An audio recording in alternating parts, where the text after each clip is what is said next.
এখানে ডিজাইন আছে জরি কাপড়ের। যখন পশ্চিমবাংলায় বামফ্রন্ট ছিল ব্যাপক হারে সারা পশ্চিম বাংলাব্যাপী এটা কুটির শিল্প বলায়। ঘরে ঘরে বসে ছেলেরা তখন কাজ করত। এখন এই কাজটা বেশিরভাগ মেয়েরা করছে, কারণ ছেলেদের এখন রোজে পুষাবে না। তখন ব্যাপক হারে এই কাজটা চাহিদা ছিল। বামফ্রন্ট চলে গেছে, জরি কাজে চলে গেছে। তো এই সরকার এসে মানুষের আহারকে মেরে দিয়েছে। মানুষের আহারকে মেরে দিয়ে এখন মন্দিরকে নিয়ে ব্যস্ত আছে।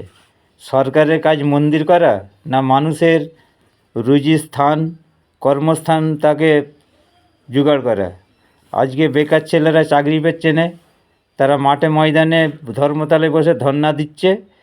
হ্যাঁ, লাখ লাখ টাকা নিয়ে চাকরি দেয় না, তাদের টাকা খেয়ে বসে আছে। এই হচ্ছে সরকারের নীতি। এখনও মানুষ এদেরকে ভোট দিবে? বাংলার মানুষ তোমরা কবে মানুষের পরিচয় দিবে এটা আমরা ভাবতে পারিনি। মানুষের চামড়া আমাদের গায়ে সকলের আছে, কিন্তু গন্ডারের চামড়া নেই। মানুষ যদি হও এই 2026 তার পরিচয় দাও। আগামী দিনে বাড়ির ইটকে ছাড়িয়ে বিক্রি করে খেতে হবে। এই সরকারের আমলে ব্রিজ ভেঙে পড়ে যাচ্ছে নিউ টাউনে। বামফ্রন্ট সরকারের আমলে ব্রিজ ভেঙে পড়েছিল। আজকে বামপন্থীদের মাথায় কাঁটা লেগে কুয়োছেড়ি খাচ্ছে।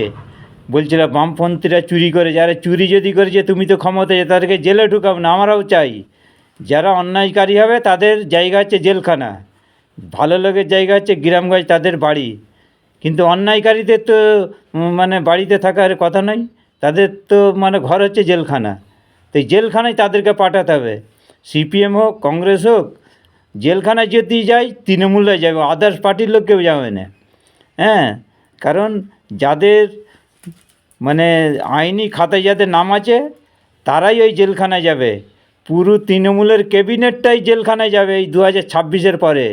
তুমি খালি মন্দির নিয়ে খালি হিন্দুদের মন মাতাচ্ছ, আর এদিকে সুরসুরি নিতে তুমি বিজেপির থেকে খাতরনাক।